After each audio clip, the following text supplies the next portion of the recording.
You are listening to WPVMLP 103.7 in Asheville, North Carolina.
Giving it. Having it to give. Taking it. Moving it around.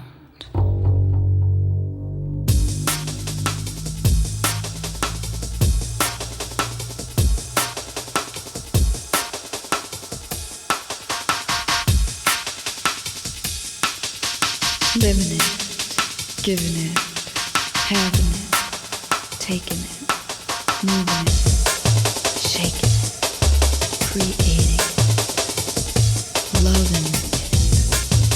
Living it is loving it.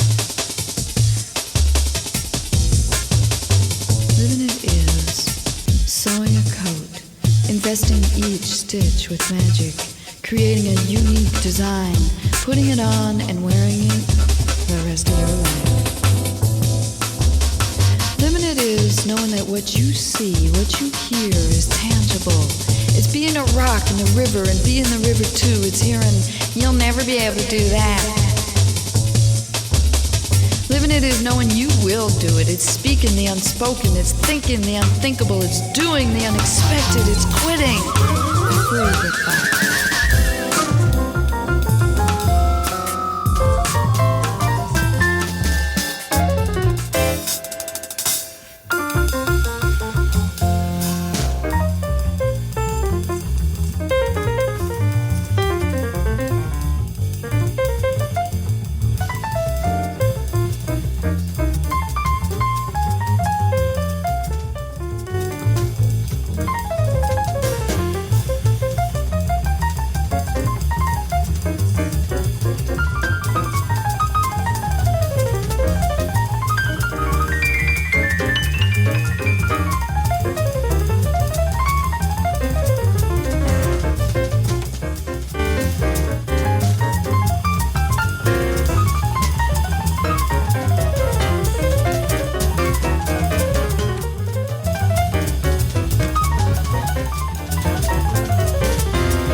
Again. This is Martha Senator. You're listening to Listen and Be Heard Radio on WPVM 103.7 in Asheville. And I am having technical difficulties.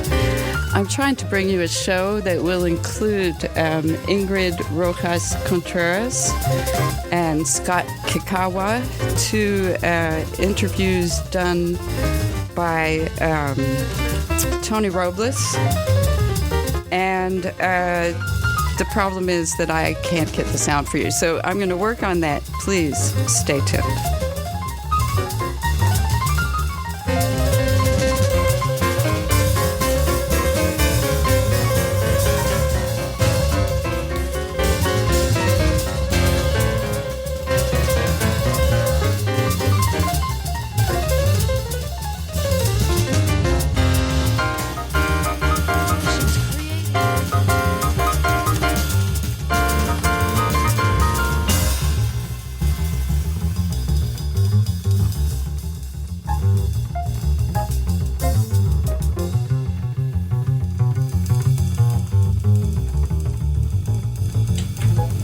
Okay, I think I figured it out. And I'm glad I did because I have a great show for you today, I promise. I've had technical problems. It seems like that's the theme this week. I was hoping to bring Laurie Stone to you, but somehow I think the culprit might be my internet where I'm trying to work from, and so I can't bring her to you this week, and I'm sorry about that, but she will be back, and I will persevere as well. And I went unexpectedly to this CD because I was having trouble playing things off of my computer. I'm telling you all of this because I'm learning. I'm learning about radio, and now I'm learning about starting a radio station. And I'm, hustling to get here from Greenville, South Carolina to Asheville, and there was tons of traffic and a big accident today. So I'm moving, I'm grooving, and I'm bringing you a show. And not only that, but Tony Robles can't make it on the phone with me this morning because he is otherwise engaged. But he did a lot of work to bring you two really wonderful interviews, and I want to get to them. Later on in the show, we'll hear from Ingrid Rojas Contreras, and I will do another little segment about Martha's Kitchen Garden. But right now, I am going to take you to the interview that Tony Robles did with noir detective story writer Scott Kikkawa.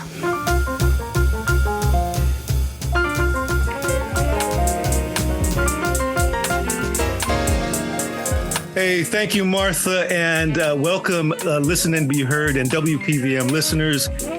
This is another interview with another wonderful author. But before we speak to him, please check out our website. It's www.listenandbeheard.net. We want to send you updates about our programming, and you can do that. And hit the subscribe button, too, because we want to get more and more folks to listen to our content.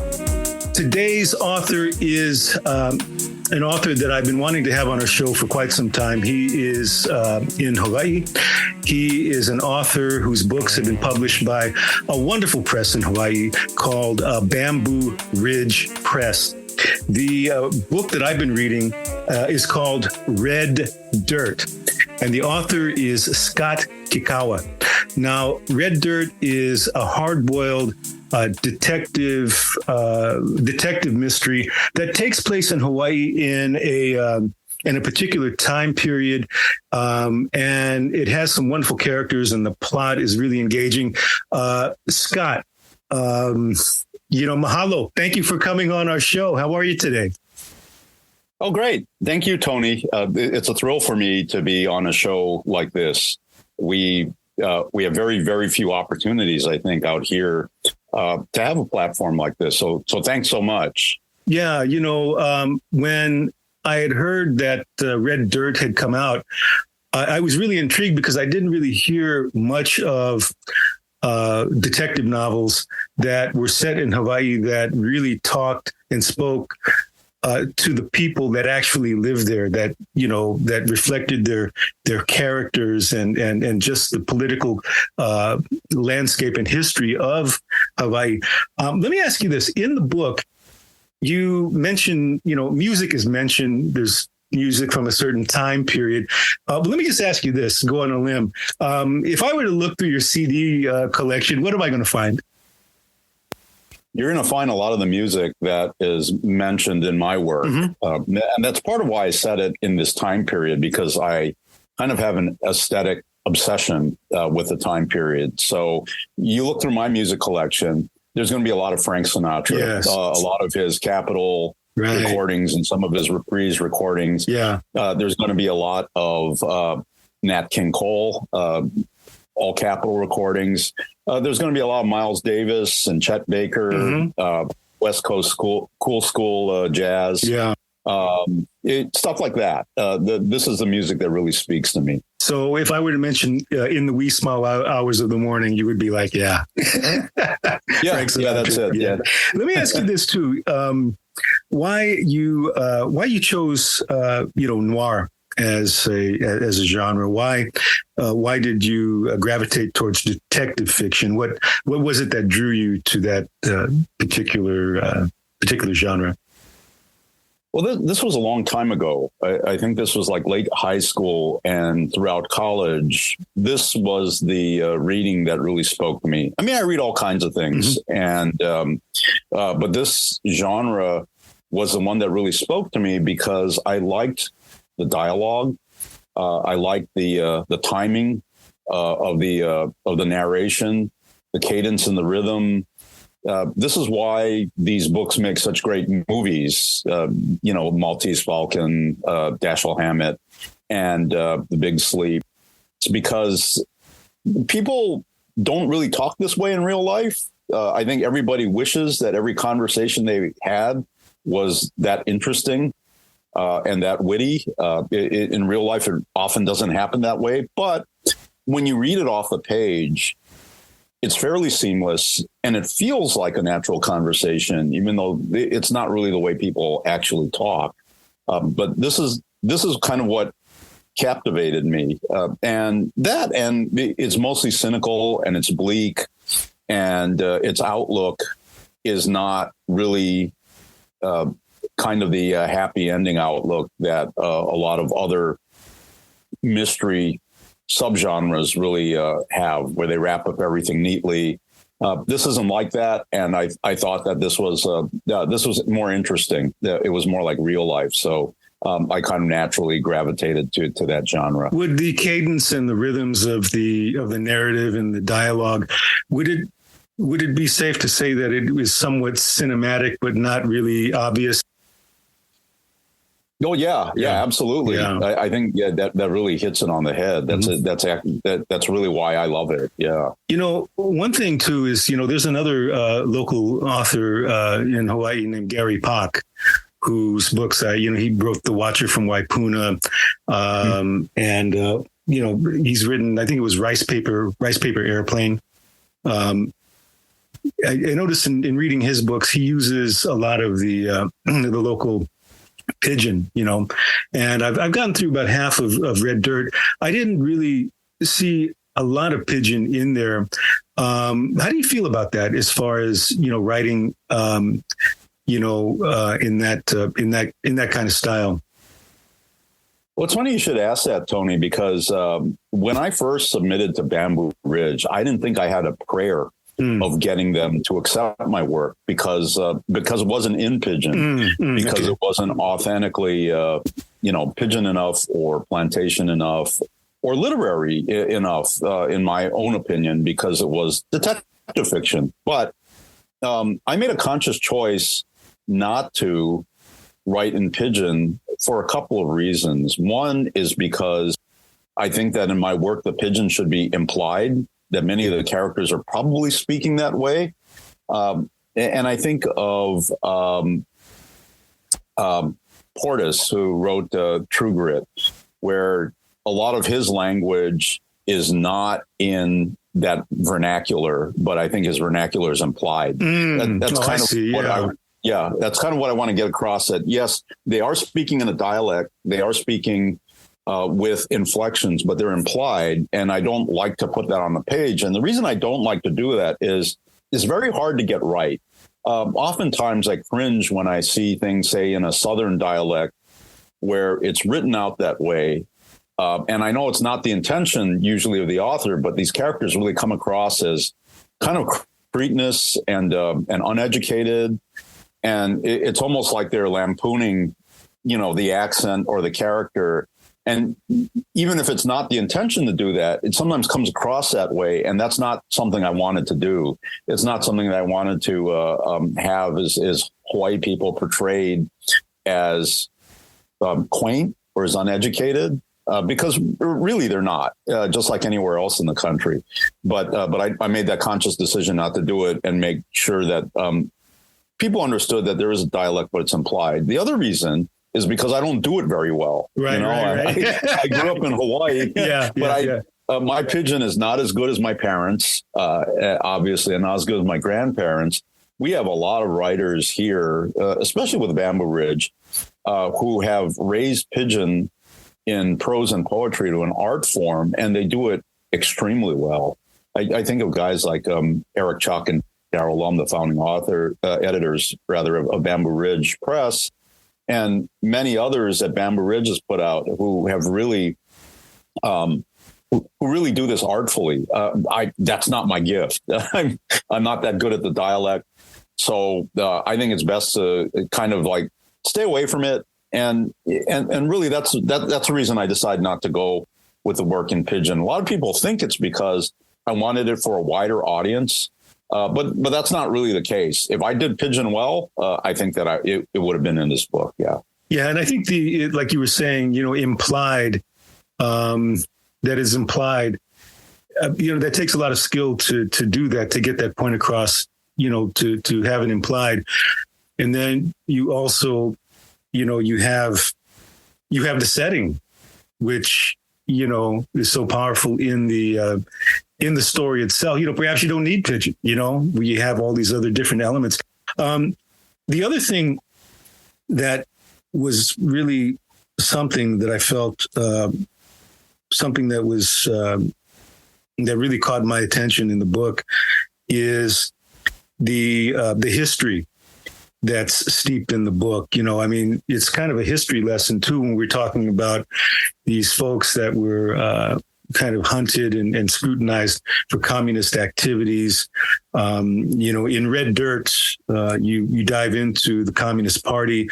Can you talk about the evolution of that in terms of, just the history of Hawaii in that particular time period, I guess the period before statehood, how that evolved in your storytelling, and if you had any resistance to that in making that a part of your stories, and in the time period of the 1950s, if there was any kind of difficulty in writing about that particular era.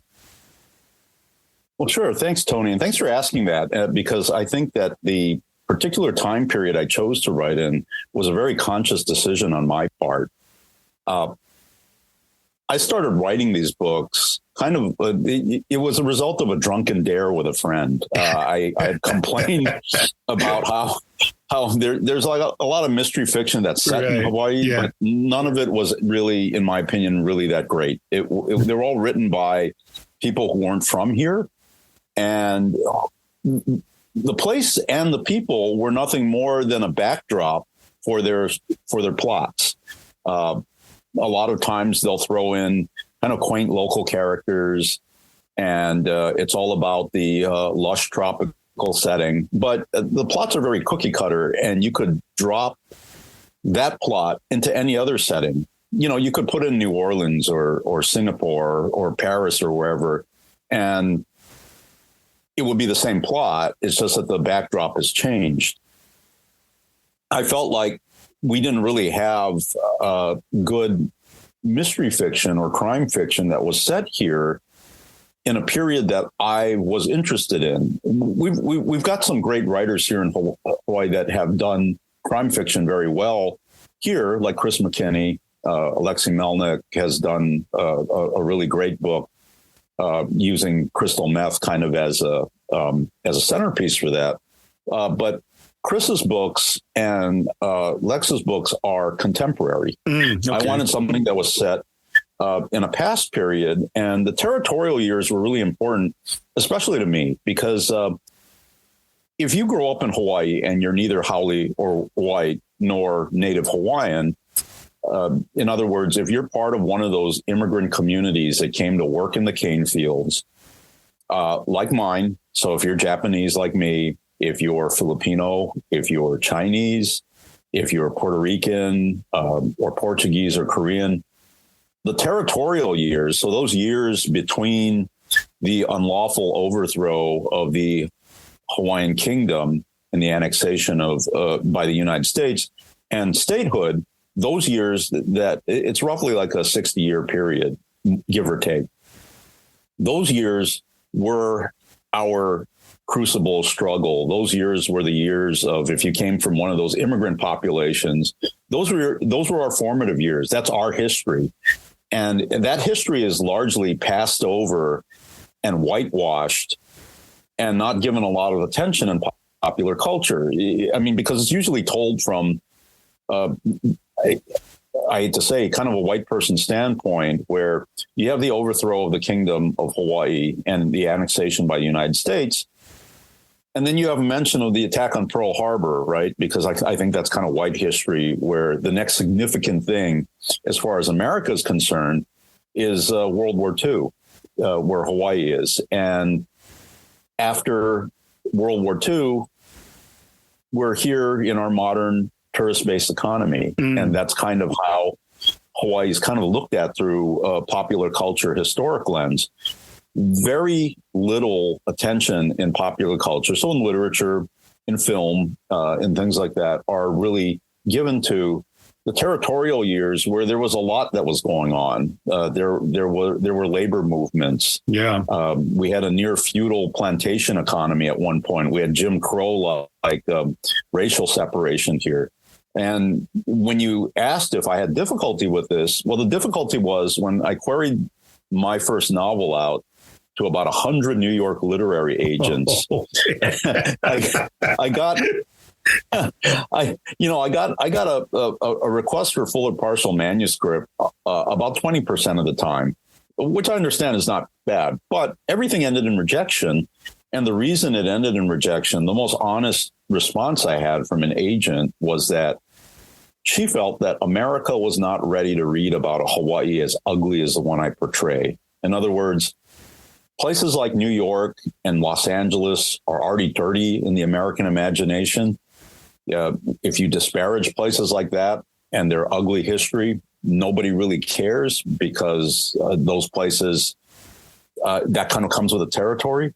But if you're going to reveal an ugly past about a place like Hawaii, this agent felt that most Americans aren't interested in that Hawaii is America's pristine tropical playground.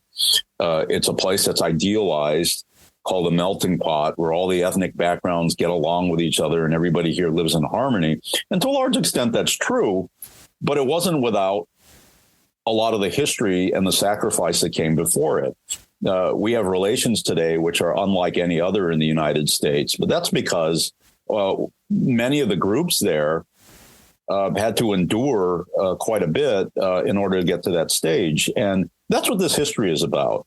That's what noir was my favorite genre, or hard-boiled noir. And I thought nobody has done this yet with Hawaii. And I think it's a very noir place, especially in this period. Yeah, I mean, that's clear in, the characters, the way those are developed, and the setting, especially,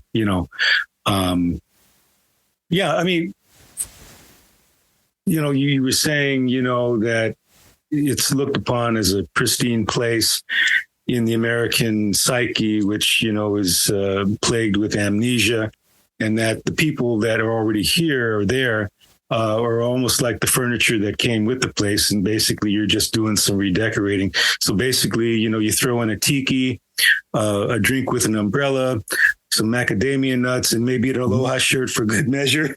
Kind of like San Francisco in some ways, but well, let me ask you a question. Going back to, I don't keep meaning to bring up Gary Pak, but I'll bring him up again because I met him at UCLA. He was part of a book with my late uncle called Words Matter, and they did a book launch there. And one of the things he said that is, being an Asian American from Hawaii, you're considered local. And he says that, when he gets off the plane in the mainland, he has to remind himself, okay, I'm Asian American now. So he has to turn the hat the other way. Can you address that? Because I know that you lived in New York for a time. What are the subtle differences? I know, you're of Japanese ancestry. I know World War II, you had a whole different experience, the mainland Japanese and the Japanese in Hawaii. And when the Japanese in Hawaii found out about the camps, they looked at, I guess they had a nickname for those guys. They called them katonks, I think, and yeah. Because of something that happened, a guy fell on his head or something like that. But when they found out that these communities were being shipped off to these camps, that the local Japanese in Hawaii were kind of looking at them in a different way. That kind of, it touched them in a certain way. So if you can maybe speak to that, because I think it's really important. Sure. And that's one of those things, is one of those paradoxes about growing up, I guess, for lack of a better term, Asian American in Hawaii, is that, for one thing, we don't grow up in a minority like they do in other places in the United States. At one point, Japanese Americans alone, forget about all the rest of Asian groups, made up 40% of the territory's population. So like 1 in every 5 people was of Japanese descent. When Filipino immigration started in earnest right after the turn of the last century, they also occupied a place in history where they too were close to 40% of the entire population in Hawaii. So if you consider all Asian groups together, you're looking at over 50% of the population, maybe close to 70% of the total population of Hawaii is Asian in descent. And we didn't grow up in a minority. We didn't have to have those challenges that other Asian Americans do when they grow up, in a classroom where they might be the only Asian face in that classroom.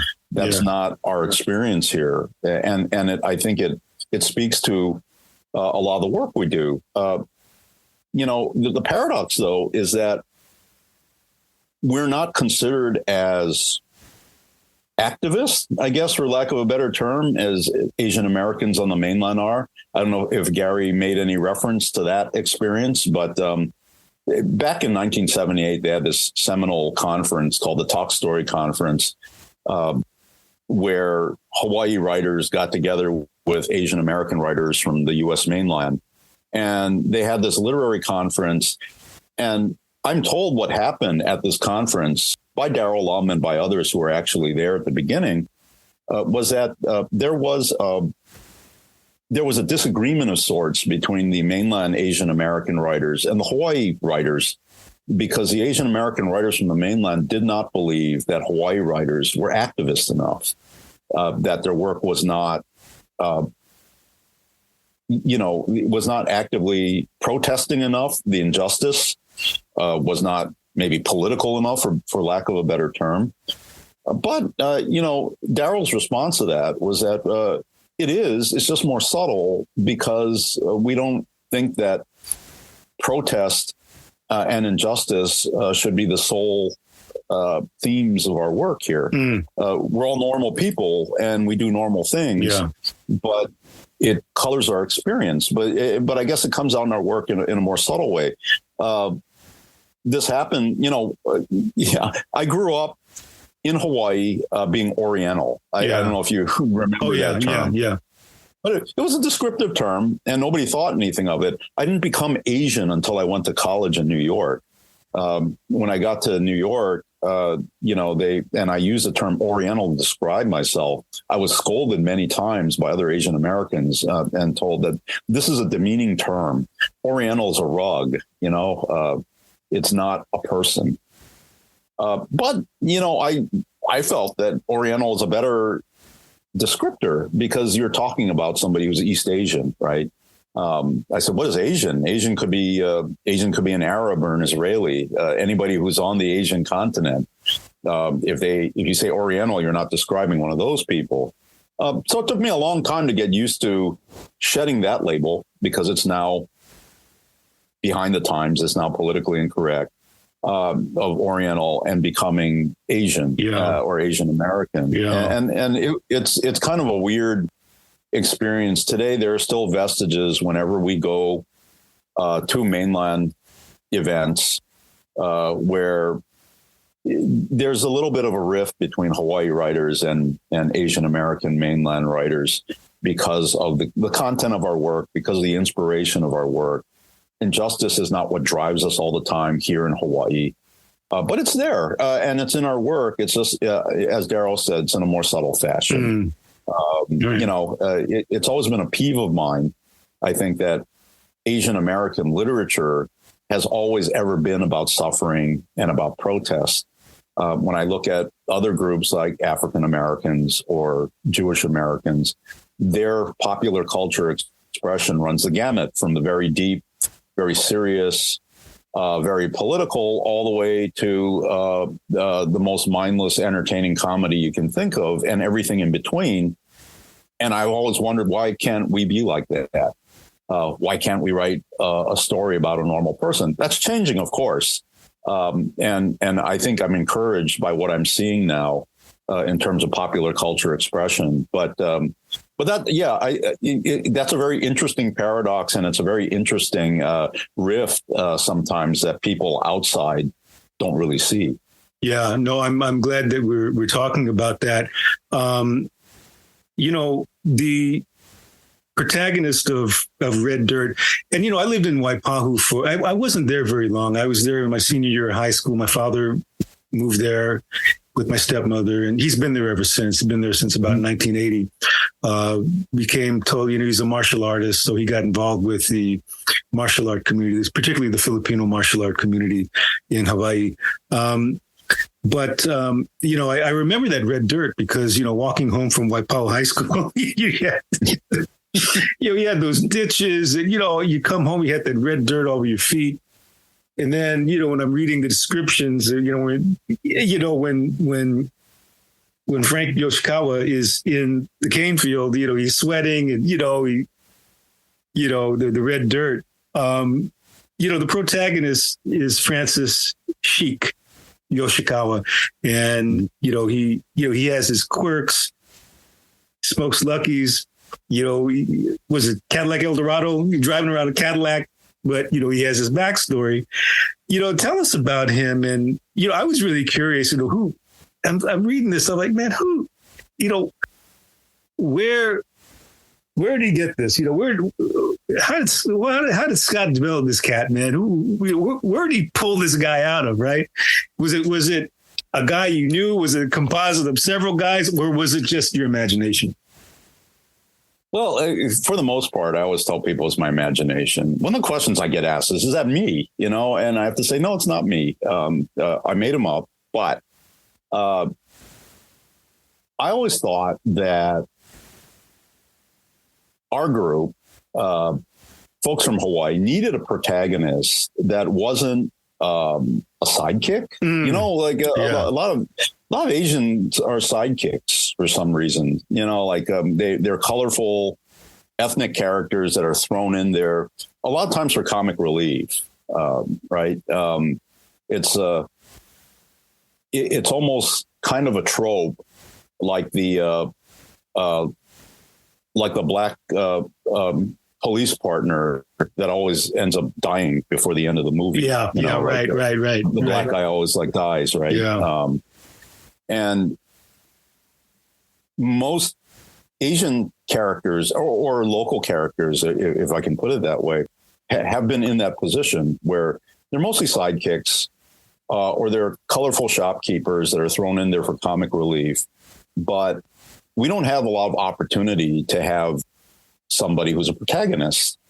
And that's what I wanted to create, was someone out of my own, not my own experience, but maybe what you could call an ancestral experience, somebody who was in my parents' generation or a half generation before them that was set in that time period. And I thought, my other complaint, especially about Asian American or Japanese American characters in general, is that they're not very interesting in terms of their personality. A lot of times the stereotype of being stoic, being law-abiding, and being ordered really comes out. It is a stereotype because we do have people that are not like that in every group. And what I wanted to do was create a guy who's Japanese like me, but sarcastic and cynical and more like the detectives that I admired in the books that I read. Because we have guys like that, and that's where that character came from. There's a lot of visual inspiration for this character. Toshiro Mifune in a lot of those black and white Kurosawa movies. Not the samurai movies, but the there's this one great detective movie that he shot, Nora Inu, or Stray Dog, where Toshiro Mifune plays a police detective who loses his pistol. So he goes all around Tokyo looking for his pistol. So they're visuals like that, right? And I thought, you know what? This is a normal guy with normal problems. Why can't we have a character like that? And that's where that character came from. His personality was something that is not usually associated with somebody of our background, and that's what I wanted too, because we have guys like that.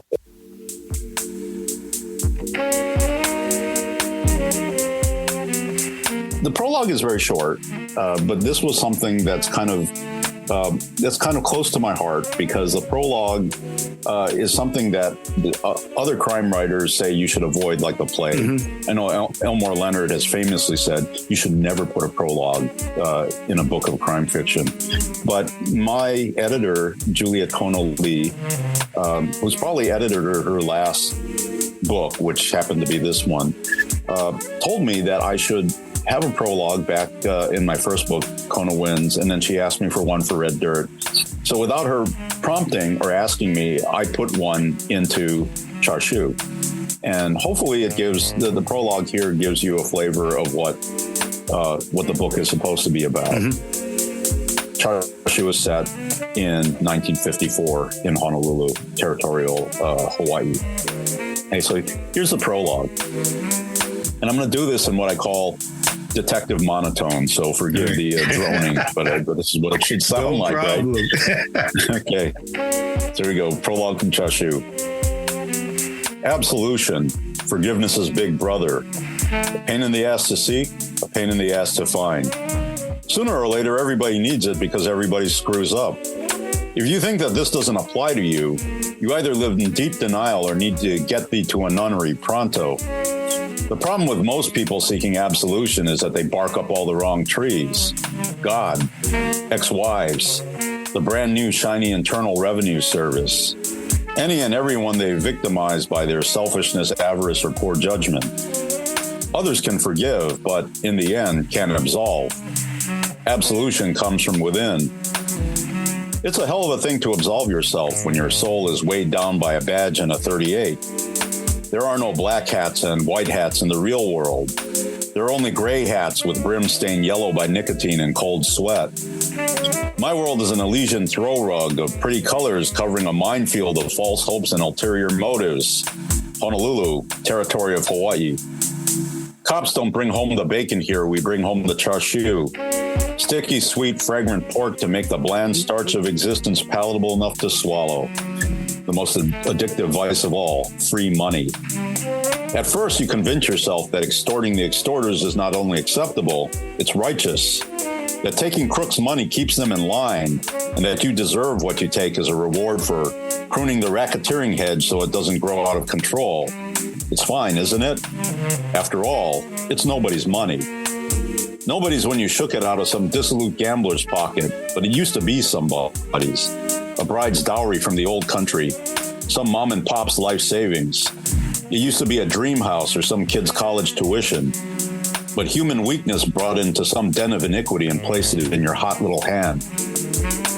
Charshu can pay for a lot of bills, but it moves absolution further out of your reach. The more you take, the more distant it gets, until you have to put your life on the line to close the gap. For you, most wicked sir, whom to call brother would even infect my mouth, I do forgive thy rankest fault. My rankest fault I will absolve at the business end of a Colt automatic.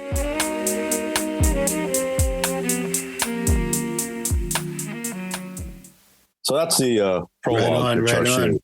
And again, Charshu, that is the latest novel from Scott Kikkawa by Bamboo Ridge Press. It's spelled CHAR space SIU. This is the other book here that I've been reading, and I'm going to stick with it to the very end. Red Dirt, also published by Bamboo Ridge Press. And before we part, And again, another, big mahalo to you for taking the time. I did read another mystery author, Naomi Hirahara, who is from Southern California. She was in your acknowledgments. Can you mention her? Because she has a protagonist, I think his name is Mas. And I did read one of her books, and I thoroughly enjoyed it. Can you talk about maybe the camaraderie that you have with her, being that, you're both, both Japanese and both, she's on the mainland, you're in Hawaii, how you guys. Yes. Yeah. Yeah. Naomi is a friend now, a good friend. But she was my idol before she was my friend, right. Her Masarai character really inspired me to take up and write a protagonist like the one that I have, because prior to that, kind of as silly as that sounds, I didn't think it was possible. I didn't think that Japanese guys could actually be the protagonists of a detective novel that wasn't like Charlie Chan or something like that. Yeah. But, the funny thing is that Naomi sought me out. It wasn't the other way around. She saw something that was posted on social media that Bamboo Ridge was sending a few writers to Smithsonian in 2019 for the Asian American Literature Festival. And she commented on it. She reached out to our managing editor and offered her help any way she could in promoting my work. And I was floored. I thought, God, this is... I consider Naomi to be the godmother of all Asian American mystery writers, and she reached out to help me out. She's been my patron saint. She's promoted my work on the mainland, and I don't think that really anybody outside of Hawaii would know my work as well as they do if it wasn't for her. I'm going to be seeing her in August at BoucherCon. That's the is that in San Diego? Yeah, it's in San Diego this year. Right. Yeah, that's why I'm going, because usually it's in a place like next year it's in Nashville or some places like that, Toronto. They're places that are hard for me to get to. Yeah. San Diego's not bad. And Naomi asked, because she's a Toastmaster of this year's BoucherCon, she asked me if I could write her tribute bio that goes in the program for BoucherCon. So that was a big honor, and I did that. And I can't wait to see her again and all my other friends. That's fantastic. That is really fantastic. Again, this is author Scott Kikkawa, last name spelled Kikkawa. The author of Red Dirt and Char Siu, some wonderful detective mystery novels that are set in 1950s Hawaii, coming from a voice and a point of view that is long overdue. And thank you very much for being on our show. And for people that want to know more about you and your work, is there a website, places that you would tell them to go? Yeah, I would urge them to go to bambooridge.org. That's just Bamboo Ridge, one word, spelled out, .org. You can get the books there. You can read about it. Unfortunately, I don't have my own website yet. That's still in the works. Because of my day job, I work for the federal government and I have a security clearance. I don't do social media, which really puts me at a extreme disadvantage and handicap when it comes to promoting more work. But I'm trying to find a way to do it, some other way to do it. But for now, bambooridge.org is a great place to start. So Bamboo Ridge, for our listeners, bambooridge.org. If you want to pick up one of Scott's books, again, Scott Kikkawa, spelled Kikkawa. Again, Red Dirt, Char Siu, another great book, his latest novel. And once again, Scott, thank you so much. When I make it out to Hawaii, I'll be sure to look you up. When I lived there, one of the things that I remember was a Zippy's fried chicken. And, I haven't had that in a very, very long time. But anyway, thank you so much. Mahalo. And back to you, Martha, and the studio. Thank you.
Thank you to Tony Robles for that interview with detective mystery writer Scott Kikkawa, author of his latest book is Char Shu. My name is Martha Senator. You're tuned to WPVM 103.7, the voice of Asheville. The show is Listen and Be Heard. I put a lot of work into bringing this show every week, and it's disappointing when it doesn't go smoothly, like when there's a bad cable that messes up the introduction of the show, or when I realize that, my internet is really not that great where I live, and I'm going to have to figure out another way so that I can sound as good as Tony when I do these Zoom interviews or other types of interviews where I need a good internet connection.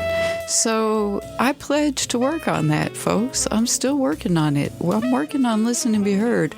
But not only that, I'm working on Listen and Be Heard radio. I hope that those of you who live here in Asheville, understand what a great treasure WPVM is, a community radio station that's non-commercial. And I want to give great props to Davian Dial, who is the station manager and keeps this station alive and sets such a great example for me.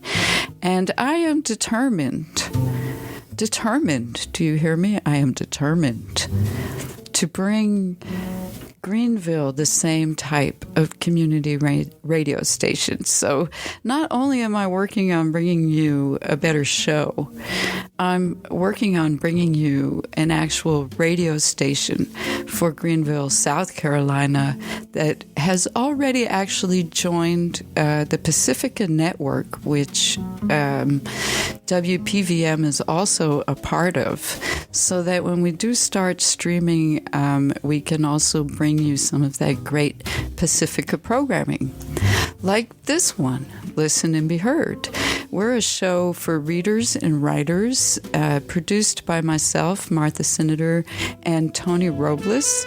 I live in Greenville, South Carolina, and Tony is in Hendersonville, North Carolina. We know each other from the Bay Area of California when we both lived there back in the early 2000s. Well, he lived there much longer than me. I was there for about 8 years or so. I'm originally from New York City, and between the two of us, we know a few writers around the country, and we're very much enjoying bringing you some of those we know, meeting new ones, talking about reading and writing, listening and being heard. And we're going to go on now. Well, I should mention that you can go to listenandbeheard.net for more interviews, more information about Listen and Be Heard, and for the uncut video interviews that we post. Some of these interviews that I air, I have to edit them down for time. So we do post the unedited video interviews online at listenandbeheard.net, where we would also like you to go to sign up with your email for the newsletter.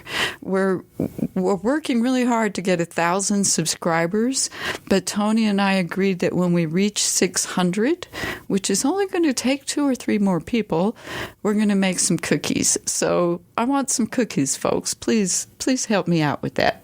But right now, I'm going to bring to you another interview that Tony did with Ingrid Rojas Contreras. They say the accident that left me with temporary amnesia is my inheritance. No house or piece of land or chest of letters, just a few weeks of oblivion.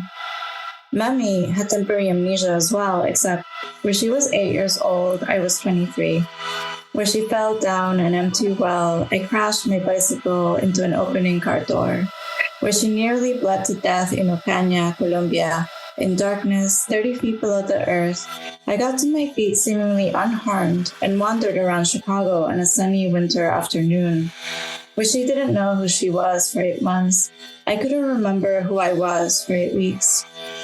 They say the amnesias were door to gifts we were supposed to have, which Mami's father Nono neglected to pass.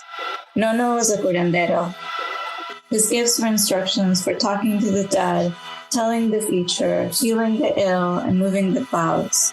We were a brown people, mestizo. European men had arrived on the continent and violated indigenous women, and that was our origin, neither native nor Spanish, but a wound. We called the gifts secrets. In the mountains of Santander, the fathers had passed the secrets to the sons, who passed the secrets to the sons, who passed the secrets to the sons. But none of his sons, Nono said, had the testículos required to be a real curandero. Only Mami, strong-willed, unafraid, more of a man than most men in his eyes, whom he liked to call mi animal de monte, could have housed the gifts. But Mami was a woman, and such things were forbidden. If a woman came to possess the secrets, it was said that misfortune would soon follow. Yet as 8-year-old Mami recovered from her injuries after falling down the well, and as her memories returned, it so happened that from wherever her mind had gone, she brought back the ability to see ghosts and hear disembodied voices. The family says Mami was destined for the secrets, and since Nono couldn't teach them to her, the secrets had come directly to her. 4 decades later, when I suffered my accident and lost my memory, the family was thrilled. Tias poured drinks, told one another with an air of festivity, "There it goes again, the snake, biting its own tail." And then they waited to see how exactly the secrets would manifest in me.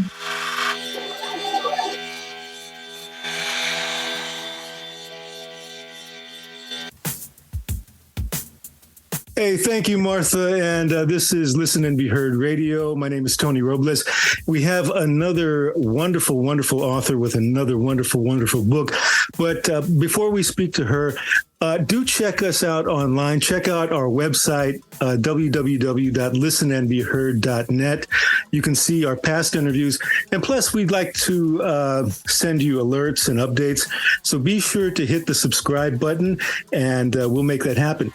Today, we have a wonderful author who has written a wonderful memoir, and I really love the title of this book. It's called The Man Who Could Move Clouds. Ingrid Rojas Contreras is a wonderful author. She's a novelist. Now she's tackled a memoir. We met in San Francisco a number of years ago, and this is from her bio. She was born and raised in Bogota, Colombia. Her debut novel, Fruit of the Drunken Tree. Now that's a wonderful novel if you haven't read it. Fruit of the Drunken Tree. It was the silver medal winner in first fiction from the California Book Awards and a New York Times editor's choice. Her essays and short stories have appeared in the New York Times magazine, The Believer, and Zizova, which is a great name for a publication. It has a whole bunch of Z's and a whole bunch of Y's. Zizova, among others. She lives in California. Ingrid, welcome to Listen and Be Heard. Now, you're in San Francisco right now, correct? Yeah, thank you so much for having me. It's such a pleasure. Yes, I'm in San Francisco. Yeah, we met there a few years ago.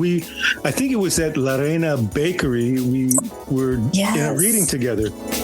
What a beautiful reading that was, to be surrounded by the pan dulce and reading to the crowd. That was a beautiful evening. I know, because it was almost like you had the food of the story, the narratives, and then then you had the food, the pan dulce. You had all of that, and it was like, well, gosh, which one do I choose? The Man Who Could Move Clouds. That title really popped out at me. I had a job fairly recently, at the Hendersonville Library here in North Carolina, at the main library, and I saw this on the shelf, and I said, "Oh my goodness, I got to check this out." the title, The Man Who Can Move Clouds, it's a moving title. And it got to me because sometimes I have a problem moving from just the kitchen to the bedroom to the bathroom. But let me start off with this. You wrote a novel, and I believe that's your first novel, correct? Yes. Yeah. A Fruit of the Drunken Tree, whose story takes place in Colombia. And now you have followed it up with a memoir, The Man Who Could Move Clouds, the story of your family, which is generations of whom were the holders of what you refer to in the book as the secrets. Can you tell us about your transition from writing a novel to writing a memoir? Was it something that you planned on, or was it a spontaneous thing? I think that as I started to write and take writing seriously, I started to, I guess, just really follow, the stories that were within me that I felt needed to be urgently, told. And I think that I knew that I had, at least two stories in me, like the novel and the memoir. And when I was thinking of what I should write first, the subject matter of the novel was almost just coming out of me in this way that I couldn't even help or stop. And once I was done with the novel, I had the same type of experience with the memoir.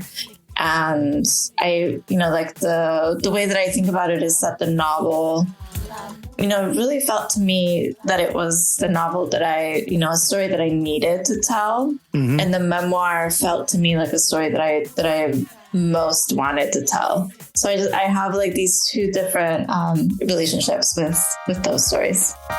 Yeah, because, with memoir, there's a lot of interest in that. I mean, a lot of people are getting into reading them and then being encouraged to write those memoirs themselves.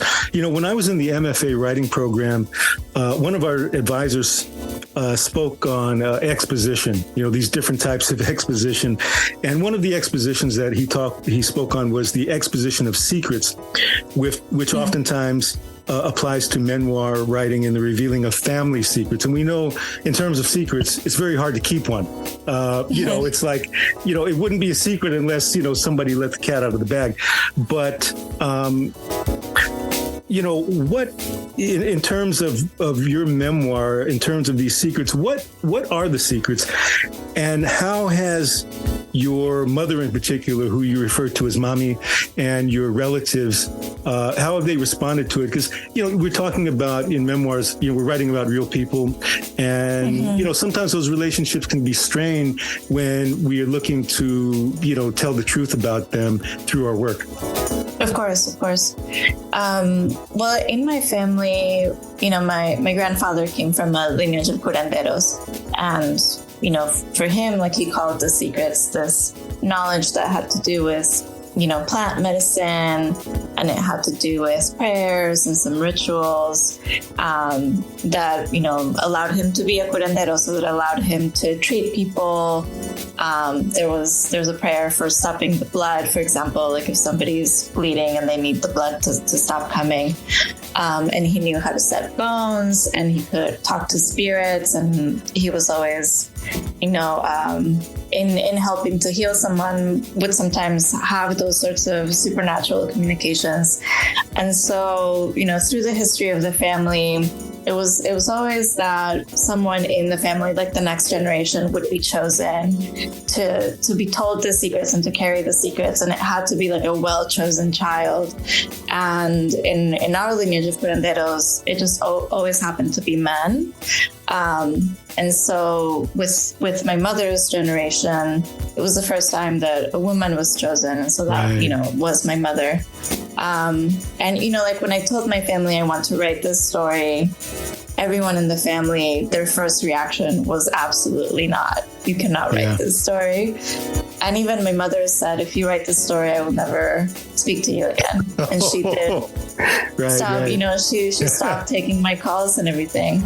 But I think through a process of listening and just really, talking to my family about, what are the fears that we have? What are the reasons that we have for the story? Why do we say that we can't tell it? Or, what is it that we're hiding, and what's the nature of that secret? And as I was talking to my family, I found that the demands for secrecy had to do with, fear of how other people would react, or fear of retaliation, or fear of, I don't know. Yeah, people kind of reacting in a way against the family. And I think that was possibly true definitely with the generations before my grandfather, and even in my mother's generation. In Colombia, and I think also in many South American countries, we still have this regard of anything that has a little bit of indigenous lineage. We tend to say this is witchcraft, and we tend to say like we shouldn't practice it, and this is wrong. And which it was something that I could embrace in the memoir, really talk about, like, what is the history of how we were taught to do that, and why is it that there's many curandera traditions all throughout South America, and all of them have some culture of secrecy, and they all interact with some culture of shame around it as well. Yeah, because in certain parts of the book, it seemed like it was this knowledge that was passed down that went underground. You get into the whole history of the colonization, and in a lot of ways, the memoir that you've written is a history lesson as well for a lot of people that don't know the history of Colombia. There's this triangle of where your lineage comes from. Let me ask you this: with your grandfather Nono, who's referred to as Nono in the book, he's this character. He's kind of all over the place, and he goes to home base, and then he's out, and he's everywhere. And he has this business card with this fictitious scientific association thing, and he's doing all these different things as a curandera. All of it, speaks of divination. And what I wanted to ask you as a writer, as a storyteller, somebody who's kind of crossed all these different types of physical and spiritual borders, do you find writing to be a form of divination? I mean, do you see it as such? I definitely see things that are shared between, what my grandfather or mother used to do and what I do. I think the thing that is shared has to do with storytelling and listening. So, you brought up my grandfather's business card, and he is, he is sort of a character, being a completely real person, but he would, for example, just dress in all white, and he had this business card with which to have a business card as a curandero is just so endlessly funny to me.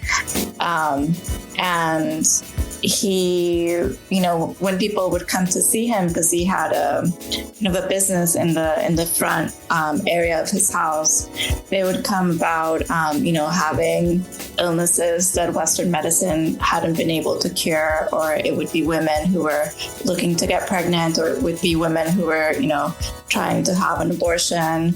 And it would be people with all sorts of mental illnesses or instabilities.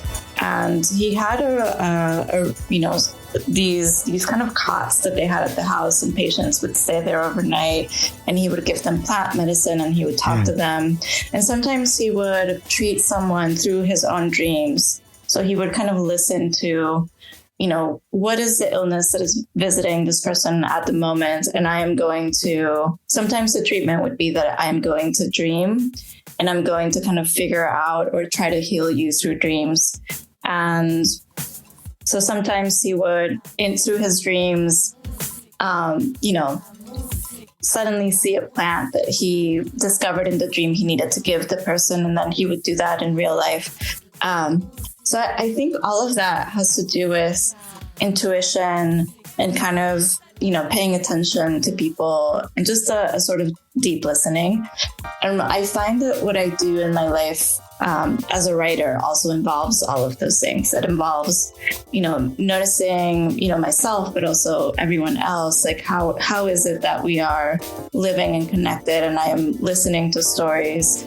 And I think that there's also there's a possibility for when we give voice to stories, there's a possibility for some healing to happen through that. And there's that aspect of intuition, like when I sit in front of a computer and I am before a white page, I'm, conjuring something into being, and I am trying to make the world as real as possible so that I can almost, hold up a mirror to what I know life to be, or what I have seen life is for other people. Well, I know mirrors are another image pattern that is in the story as well. In terms of No, I mean, the way you kind of gave his background and developed it, there was honor in there, but there was also some funny stuff too. The part where, he had the dentist who would come in and would tell him, well, hey, you know what, maybe you need to decorate this place to make it look like you're a real curandera. You need to have a skeleton here. You need to have some garlic hanging on the walls. But, in terms of dreams, as Filipinos, myself, right, we have our own beliefs in that. I mean, I remember somebody telling me, I told somebody that I had a dream that I had lost a tooth, that I was in front of a mirror and I had pulled out my front tooth, and they said, oh, that's horrible. That somebody, that was a bad omen, like somebody was going to die, right? And so, yeah, the power of dreams, definitely. I mean, you do address that in the book.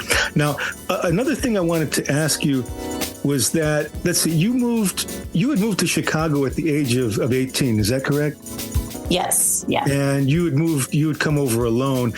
There was an interview that you said that, where you said that while the story is in English, it was written in English, it's basically in Spanish. And that the relationship that you have with English is a little bit different than the relationship that, like, Latinos that may have been here for a few generations, like the Chicanos, that you didn't have Spanish and English kind of interchangeably in the household at the same time. Can you talk a little bit more about that? Because that kind of implies, okay, we're speaking one language, we're using one language in our business, our day to day, but our emotions and our intuitions and those dreams are spoken in another language. And can you just talk about how those things kind of bridge together in your storytelling? Yeah.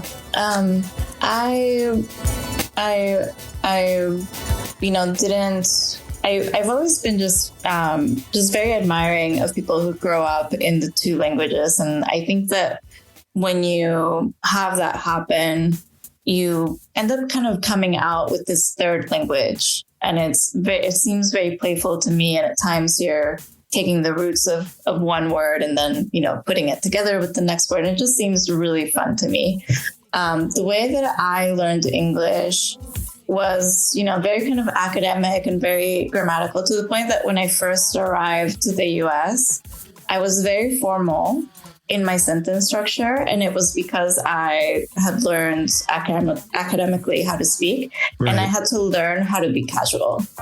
Like I had to learn to say, like, I had to learn to have all those pauses, and I had to learn to, not say certain words so that it sounded casual. Can you give us an example of that? Like what were you saying back then that you wouldn't say right now? I mean, that might be semi cringeworthy. Or not. I think it would just be just super formal, just saying, hello, how are you?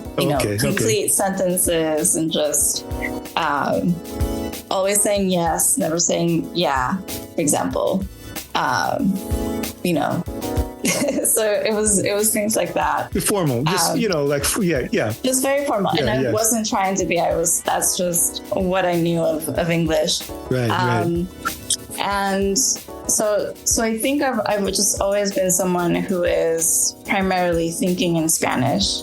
And when I am writing, that just kind of became an extension of what is happening. And I really started as an artist. I really started to love this idea of having, Spanish on the inside of the language, and then having English be the outside of it, or the facade.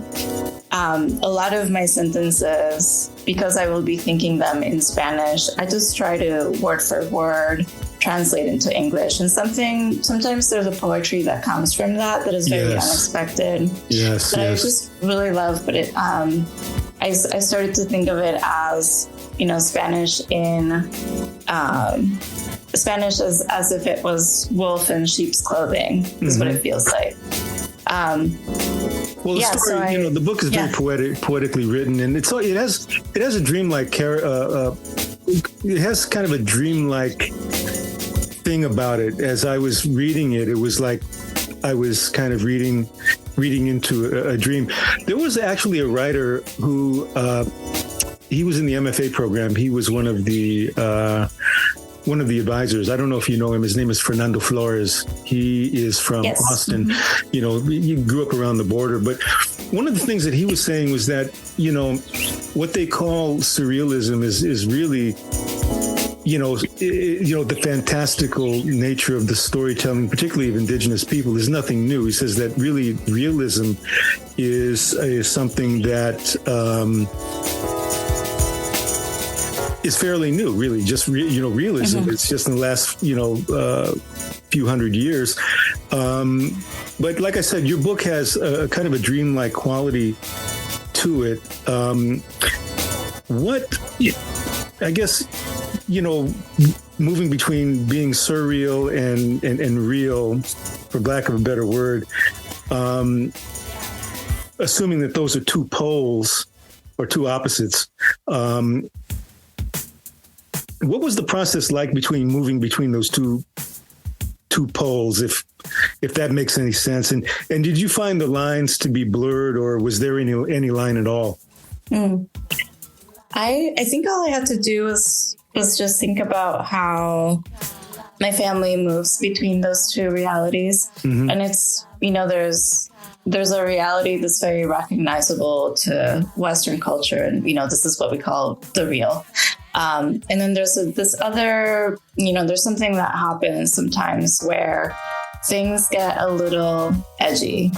And there's a story in the book. I don't know that if you've gotten to this part yet, but my sister is pregnant, and we're all very happy. And then suddenly she comes with the news a few months after that she went to get to check on the babies in the stomach, and they couldn't find a pulse. And so the doctors told her that, the baby had died, and that she was going to have a miscarriage. And so she got like what is it when they get like I always forget the name of it. C-section, is that? No, they have like the instruments, and they look inside the belly, and they. So there was like, evidence of that. And when my sister told my mom said, no, the baby is okay.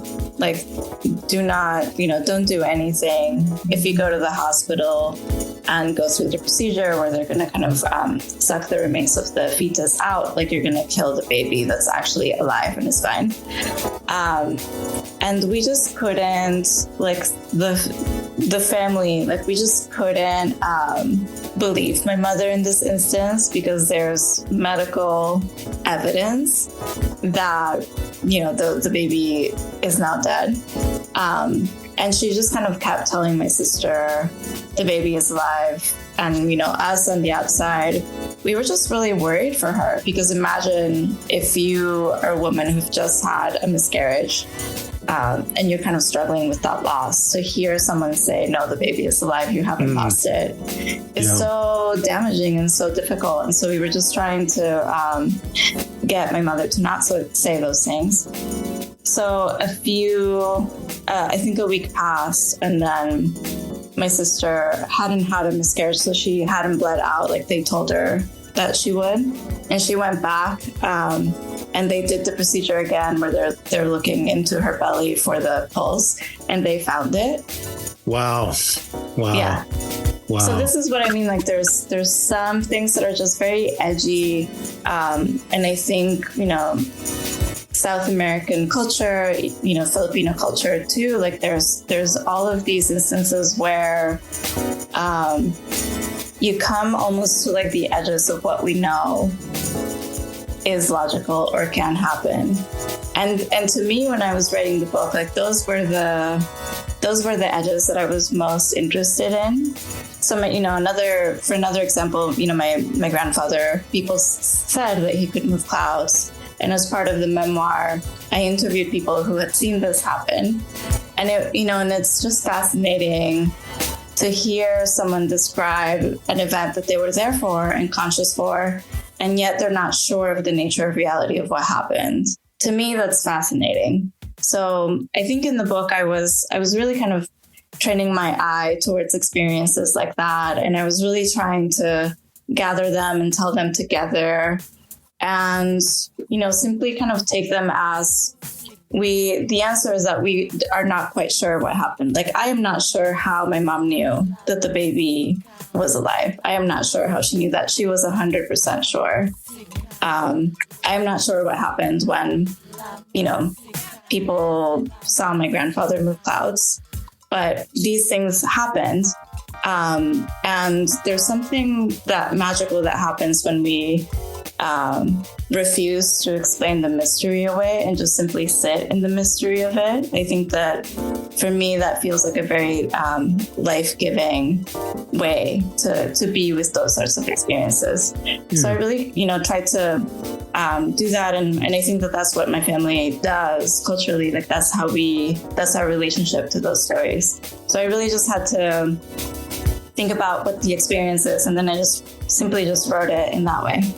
Yeah, it doesn't get wrapped up in a bow. The finality isn't quite there because it's just there, and you kind of let it sit and ruminate, and let the reader kind of take it in without passing a judgment. Now, I wanted to really get to this because we're running down with the time, but memoir does deal with memory, yet the book deals with two generations of women, you and your mother, who you referred to as mommy.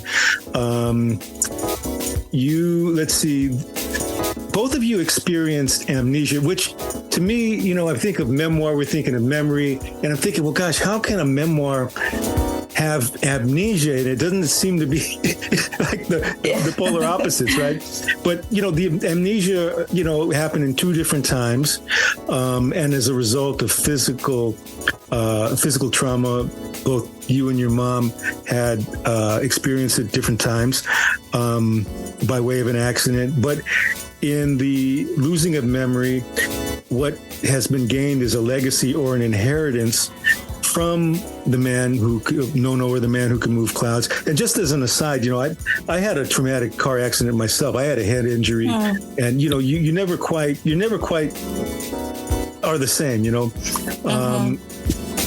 Now I know Nono was a curandero or curandera. Talk about this legacy and how the secrets are revealed through amnesia. And another question to go along with this is, can amnesia be predestined in order for one to not forget? I love this question. Well, I think, for my mother, when she had amnesia, she had this very, bad fall, and she fell into an empty well. And she went into a coma, and my grandfather, found her and brought her back to their house, and he was, trying to help her back into health. And some time passed, and then she just woke up, and she couldn't recognize the people that she was seeing in her house. She couldn't recognize her, the people who were her brothers, and even Nono and her mother. And she, in that process, like whatever happened to her with the amnesia and the fall, something changed, and she started to see ghosts, and she started to hear voices that nobody else could hear. And so I to my grandfather, this was an initiation. So he said, like this is, very much like what I do. And I think that this gift is, or the accident is a gift or an initiation into the secrets and into that knowledge. And I think that that's also not, it's a story that I tend to hear a lot with, in other South American countries, or even in curandero traditions, or even in indigenous cultures, this idea that someone can get sick or be, go through an accident and then they can return and come back as a healer. You return and come back with something that you can use and give back to your community. Okay.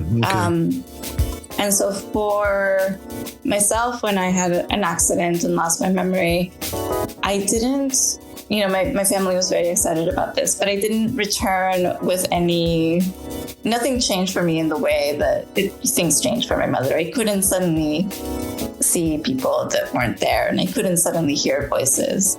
But I did get to have this extended relationship with just the strangeness of what it is that makes us people, or whatever it is that, life is made out of. And it was just a very close conversation that I had with the surreal. And that's what I came back with. And I also kind of, to me, it was just a very joyful time having amnesia. And I also, the other, the part of it that I think is also a gift is that I was able to remember the stories about my mother, and remember again, the stories about my grandfather. And I just, that second time after amnesia, when I remember that, people said that he could move clouds, and I remember my mom being a curandera, I suddenly had a different relationship to it, where I just, fell in love with the stories, and it was just a pure love for them. And I returned with a sense of pride about those stories. When I was, little, and the relationship that I had formed to my background was one of, we can't tell anyone about this because people are going to, make judgments, or they're going to in some way, like my dad at some point, when people found out that my mom was a curandera, like they stopped inviting him to social functions, and they demoted him from a job, and so there was all sorts of like social exclusions. So I think that's what we each got something different from the experience of amnesia. This is a really fantastic book, and it's a real pleasure and a treat to have you share your insights and the process by which you came to write this book. And one thing before we leave, for students that might be listening to this program that might be interested in writing a memoir or maybe writing a novel, is there like maybe one or two pieces of advice that you could impart? I think maybe the biggest piece of advice that I can impart is to, listen again to your family tell stories, but then listen with a kind of like with craft in mind. So kind of noticing, where was the story started, and, what's the point of view, and what's the rhythm of it, and what's the shape of it, and is it chronological? Is it in fragments? I think all of those things, once you start to notice them, there's a sort of uniqueness that comes with each family and how each family tells the story. Like there might be a lot of humor, for example, or it might be powerful, but, kind of like short and, told in fragments in that way. And there's a chance that style in which the stories are told anyway could, dictate like what is the style that you want to adopt on the page. And maybe the other thing that I would say is to, have conversations with family early on about wanting to write them. I think that there's usually some sense of anxiety about, family members saying, no, I don't want this story being told. I feel that if you arrive with a pure intention of, the reasons why you think the story is important, or what you think telling that story, what effect that may have in the world, that people, tend to be very open to stories being told if you have a pure intention like that. If you're honest about it, and if you're upfront and real, and it's not just that, you're doing it for some kind of fame for yourself, but exactly. You want to share their experiences because it can help somebody else in a similar situation. The man who can move clouds. Once again, Ingrid Rojas Contreras. Wonderful having you. If people want to get in touch with you, find out what you're doing, maybe get a copy of the book, how can they reach you on social media or online? Yeah, I'm on Instagram, so it's I__Rojas Contreras. I'm on Twitter, and then the book is sold in bookstores, and you can request it, or if you want to borrow it from your library. It always helps to request. It always helps authors when people do that. Fantastic. And again, her website, IngridRojasContreras.com. On Twitter at Ingrid_Rojas_C. And on Instagram, I_Rojas Contreras. Ingrid, thank you so much. This is Listen and Be Heard Radio on WPVM 103.7 FM, the voice of Asheville. And again, we are going to toss it back to Martha in the studio. You are tuned to WPVM 103.7, the voice of Asheville. My name is Martha Senator, and this is Listen and Be Heard. I seem to be having all kinds of little technical issues. I don't know. Is Mercury retrograde? I don't think so, but I was hearing some static in the back of this. It's a beautiful CD called Whispers by Phoenix Rising, a duo out of the Bay Area. But I'm not going to keep playing it because of the crackling sound that I was hearing. I'm going to continue on with what I had planned for you, which is a little segment that I've been doing towards the end of the show. And I'm going to move right along and talk to you a bit about that. I come here, like I was saying before, every week to Asheville to do this radio show, Listen and Be Heard. I come from Greenville, South Carolina, where I manage Martha's Kitchen Garden. It's a fledgling LLC I started after my divorce. That's about cultivating culinary culture in the neighborhood. And I've been doing this segment for the last few shows, and I read from an unpublished manuscript called From Virgin Gardener to Canning Queen that I wrote about 13 years ago. And I kind of got the idea because I've been doing this segment with Lori Stone, and she writes a Substack where she looks at old pieces she's written, a lot of them for the Village Voice back in the day. She did a lot of feminist reporting on pop culture. But it gave me the idea to kind of look at some of my own old writing with a new lens of the present day. And I think it's been pretty interesting. So this, like I said, was an unpublished book that I wrote called From Virgin Gardener to Canning Queen.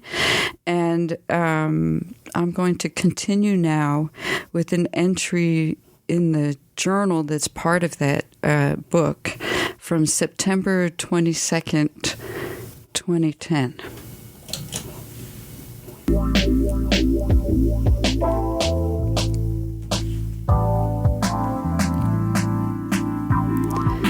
Today, I haven't had much time for the garden, but I did go out in the hot midday sun to snip some basil. In another week or so, this abundant basil will be past its prime. I planted the seeds in March, originally under the tree shading the kitchen garden. It didn't have any leaves at the time, and I underestimated just how much shade it would cast. So I moved the basil starts where they would get more sun. Now I have more than anyone could possibly use or give away. But I'm doing my best not to let it go to waste.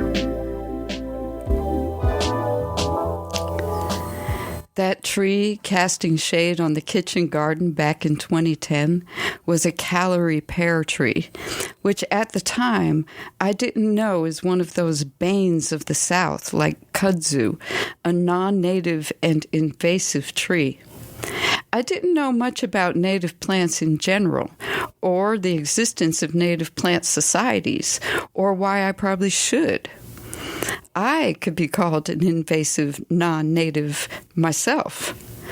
That tree, the calorie pear, is long gone now, but I'm still here, with my ear to the ground, the caretaker of this land I'm living on.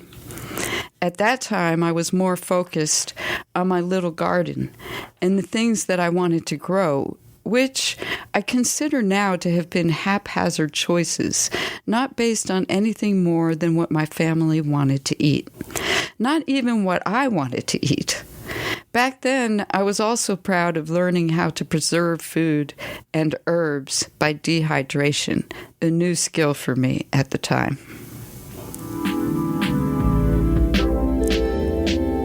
I have jars full of basil that I dried in an electric dehydrator. The thought of doing such a thing used to be beyond my sphere. Once in California, I bought one at a garage sale and then left it sitting outside. It got rained on and I got rid of it. Then I got another one at the thrift store for $3 and kept it in my kitchen. I still didn't use it, but swore that one day I would. Once I get an idea in my head, it's very difficult for me to let go.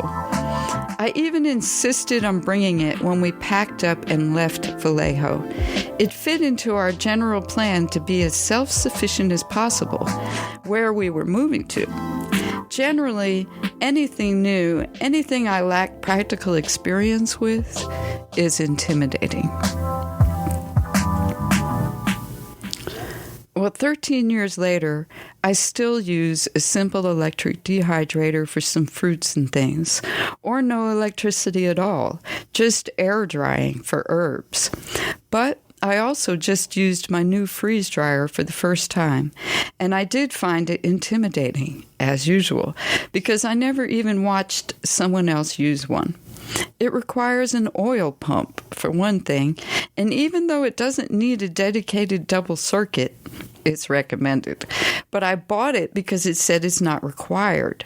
So then I was conflicted about plugging it in and using it after reading that in the manual. The idea was to replace my chest freezer with freeze-dried food in jars. What I didn't expect was for the process to take almost 24 hours to freeze-dry 4 trays of cubed zucchini that wound up filling just 4 one-quart jars. First, it got really cold, and then when it was drying, it got really hot.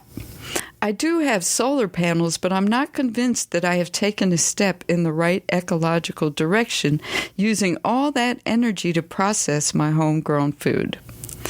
My grown children were quick to tell me that there is a trend to freeze-dry certain candies, which inflates their size and renders them crunchy. That is something I would not choose to do because it would only add to the energy cost of something that already cost energy to produce and has no nutritional value. Back in 2010, I was also learning to infuse oil.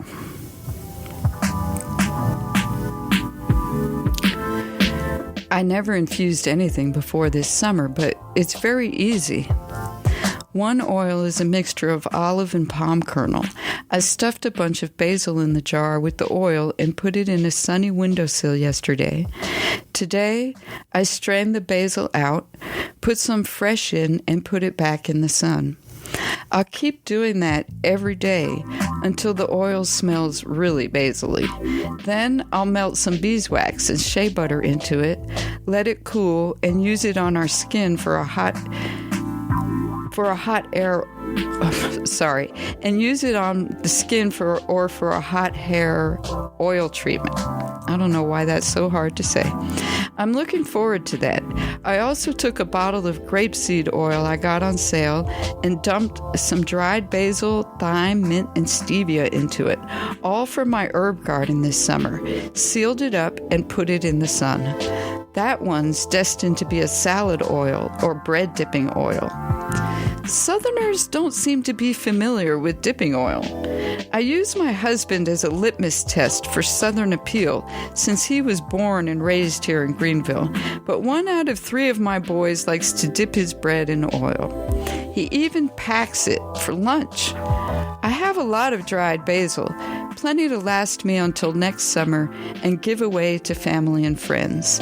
Next year, I won't plant so much. Well, it's been a while since I was married.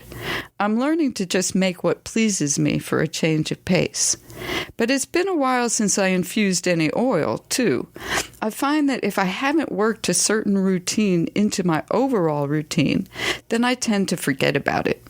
Now that I am reminded that I used to do that, I might get back to it as part of my campaign to try to eliminate single-use plastic containers from my daily hygiene. But 2023 is the first year that I have not had more basil than I can use. July is almost over, and it seems that the basil is only beginning to take off. Despite breaking records, the heat came late this summer, and there has also been a lot of rain. The tomatoes are also only now starting to pile up in my kitchen, the ones that didn't rot prematurely on the vine. I remember another summer like this, with a lot of rain and unhappy tomatoes. Not last summer, though. The heat and drought of last year spurred me on to hook up rain barrels to the gutters and be prepared for this summer. But the rain barrels are all full now. They have been convenient for watering the animals, but barely needed for the garden. After reading books like Resilient Agriculture by Laura Langnick and The Ecology of Care by Dee Dee Pershouse, I now know that changing seasonal conditions here at Martha's Kitchen Garden are part of a larger trend of more volatile weather brought on by climate change, and that the days of uninterrupted global food distribution are already pretty much over.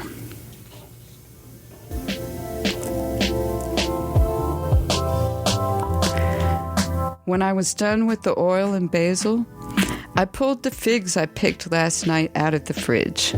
I fished my food mill out of the gadget drawer. I didn't know what it was when I spotted it at the thrift store, but it just looked useful. Now I use it to skin tomatoes and figs. After turning the handle and squeezing the fig puree out of the figs, I spread some plastic wrap on the drying trays of the dehydrator and spread the fig puree on top of the plastic wrap. That will be ready in a couple of days. The kids were all hot to bring homemade fruit roll-ups in their lunches until their classmates said it looked yucky. If it's not cut to perfection and bright red, it has to be yucky. But they like it well enough when they're at home. So back then, I felt like an exotic plant. I was sneered at, too, by the parents of those kids and the wives of my husband's friends, who looked at me like a throwback and snickered at my compost pile. Even so, I was eager to learn. And I can say now that I have kept on keeping a compost pile, which would add up to a serious pile of soil after 13 years. I've kept on learning, reading, following my instincts, and ignoring negativity as best I can. Traveling that road, I have become more aware of my place in the natural world, what I take, what I give back. The most important thing I've learned is just to take root where I am.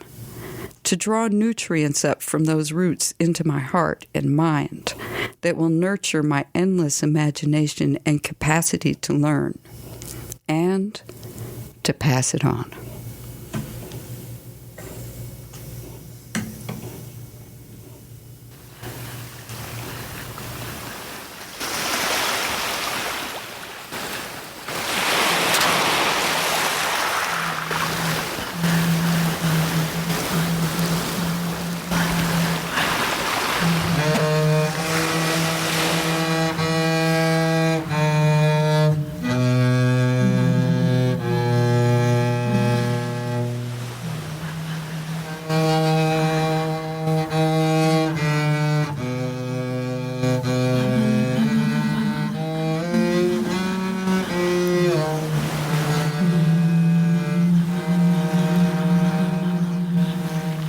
I worship the planet, which is you. I kiss the ground you bless with your touch. I offer praise to your sweet breathing. I thrive on your gentle caresses. I grow strong, sucking your sweet, ripe fruit.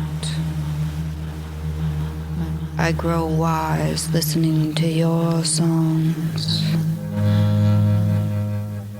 My mother, my mother, my mother. My mother speaks to me in the night. My mother beckons in the morning. My mother bleeds for me and feeds me. My mother lives in me and guides me. My mother will hold me forever. My mother, my mother, my mother, my mother, my mother. I worship the planet which is you. I kiss the ground you bless with your touch. I offer praise to your sweet breathing. I thrive on your gentle caresses. I grow strong, sucking your sweet, ripe fruits. I grow wise, listening to your songs. My mother, my mother, my mother. My mother speaks to me in the night. My mother beckons in the morning. My mother bleeds for me and feeds me. My mother lives in me and guides me. My mother will hold me forever.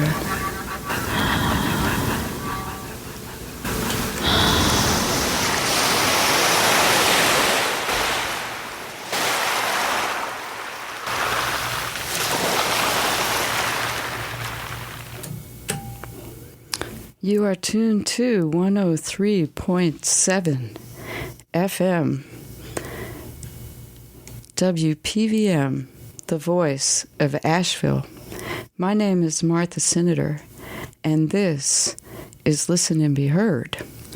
And I want to thank Tony Robles for the interviews he contributed with Ingrid Rojas Contreras and Scott Kikkawa.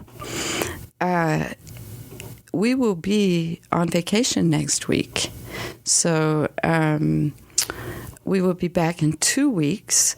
And at that time, I will certainly be speaking with Laurie Stone again. I promise to work out all my technical issues. And Tony will be doing an interview with Karen Luke Jackson, a poet in Hendersonville, and also Elsa Valmidiano, author of Slicing Tomatoes, a collection of essays. And I wanted to ask you if you're listening, because I would like to know. I would like to know what it is that you hear. I know what I'm putting out there for you to hear, but how you hear it and what you take in from it is something else. And feedback is a form of communication. It's a way of getting what you want if you're not getting it, or letting someone know that you are getting what you want and how much that you appreciate that. So if you would like to give some feedback on this show, you can do it by sending an email to editor@listenandbeheard.net. You could also go straight to listenandbeheard.net, and there's a form there for you to fill out, which is another way to contact us. And while you're there, you could subscribe for email updates. We would really like to get to 1,000 subscribers. Tony's been mentioning that, and I should be saying it as well. We're almost at 600. And if we could get to 600, then Tony and I are going to make some cookies. And I would like to have some cookies, so help me to get there. But it will be of benefit to you, too, because you'll find out and get updates not only about what's coming up on this Listen and Be Heard show, but we have some other regular columns there. One is by Cindy Combs, who lives out in the Bay Area, and she's a life coach that helps people with dealing with dieting and body image and just being happy with yourself. And she writes a regular column about how to approach those kinds of things. And we also have, some other columns and poetry that we publish. And we publish the unedited Zoom videos of the interviews that we do. So I also mentioned that Listen and Be Heard is actually now Listen and Be Heard Radio, a non-for-profit corporation that is starting a streaming radio station for the Greenville area of South Carolina and the world. But we're focusing on creating community where we are in South Carolina and forming a bridge with Asheville, a sort of more regional community. So as you probably know, WPVM is part of the Pacifica Network, and by being part of the network, you get to listen to programming that's produced by other radio stations that are part of the network around the country. And those shows that you listen to are chosen by the station manager, who here at WPVM is Davine Dial. She's also my mentor in all things radio, managing a radio station, getting a radio station off the ground. And what that requires is many volunteers. Not only would I appreciate volunteers who are interested in helping me get all of that going, but we're looking for volunteers for this show to help produce this show. Perhaps there's people that you would like to interview, authors that you know about that you would like to hear on these airwaves and have the opportunity, to be appreciated by a larger audience. So once again, if you would like to get in touch with me about any of those things, please do it by emailing me, Martha Senator, at editor@listenandbeheard.net. Another column that we have at Listen and Be Heard is by Amanda Capps, who is a literary editor, and she writes about editorial type things that are of interest to writers and readers, who we are also appealing to on this show, Listen and Be Heard. So, and we have another columnist whose name is escaping me at the moment. But the name of the column is The Art of Culture and Community. And perhaps you would like to write a column. Maybe you're not that someone who wants to be listened to, but you want to be heard on the page, or in this case, on, the website. So we're open to all of that. So please get in touch. Let us know that you're listening. And I want to thank J. Rodriguez Sierra, who contributes all of the wonderful background music and loops that I play on this show. And you can learn more about him at jrodriguezsierra.com, or you can check him out on Instagram at jrodriguezsierra. So my name, once again, is Martha Sinader. The show is Listen and Be Heard. This is WPVM 103.7 in Asheville, and I want to thank you for listening and the opportunity to be heard.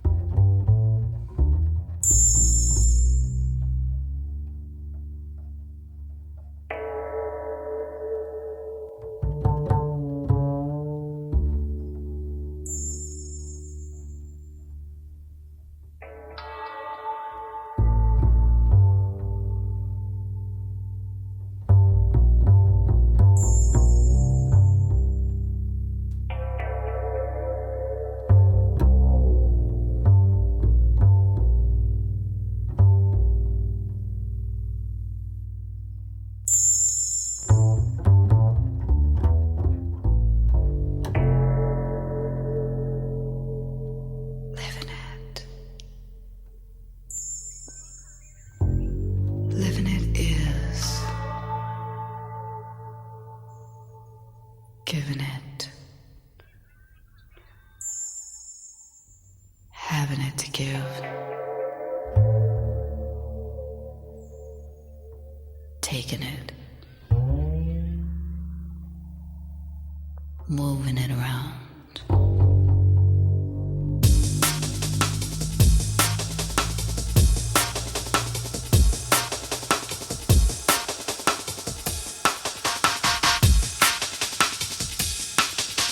Living it, giving it, having it, taking it, moving it, shaking it, creating it, loving it. Living it is loving it. Living it is sewing a coat, investing each stitch with magic, creating a unique design, putting it on and wearing it the rest of your life. Living it is knowing that what you see, what you hear is tangible. It's being a rock in the river and being the river too. It's hearing, you'll never be able to do that. Living it is knowing you will do it. It's speaking the unspoken. It's thinking the unthinkable. It's doing the unexpected. It's quitting before you get fired.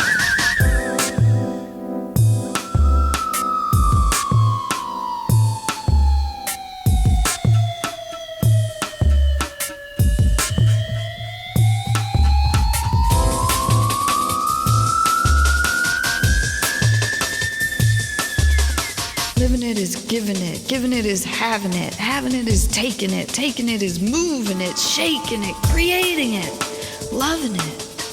Living it is loving it.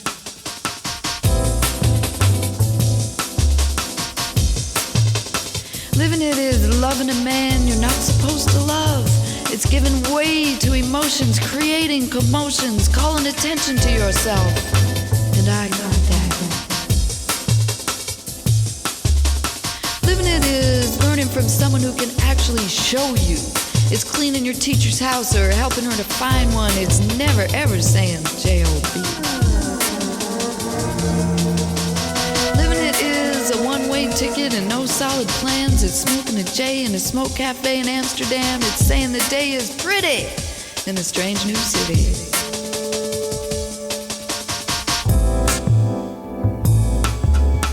Living it is giving it. Giving it is having it. Having it is taking it.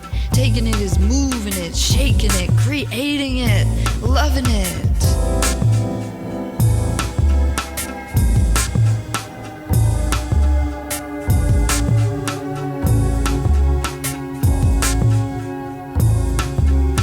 Living it is having nothing to lose and everything to gain.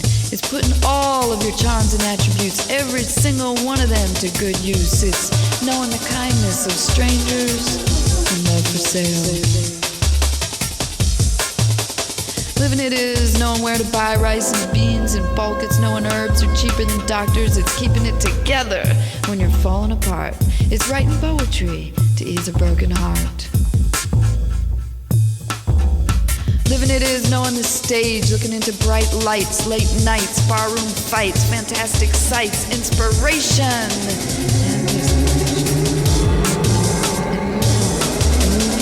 and moving on, and moving on, and moving on, and moving on, and moving on, and moving on, and moving on, and moving on.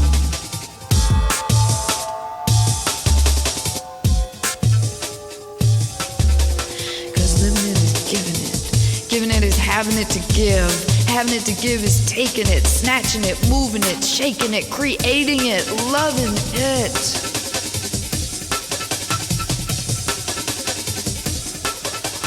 Living it is being responsible for your own groove.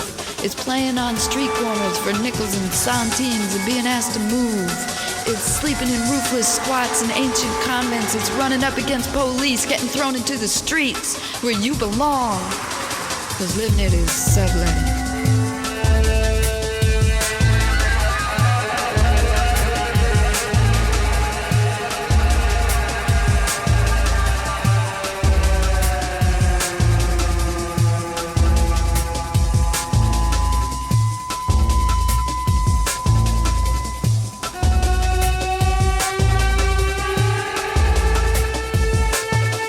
Living it is knowing your feet belong on the ground. That life is a dream, that things are never, ever, ever, ever what they seem. And the certainty that the good things, the really, really, really good things, are free. Living it is loving it. Living it is loving it. Living it is loving.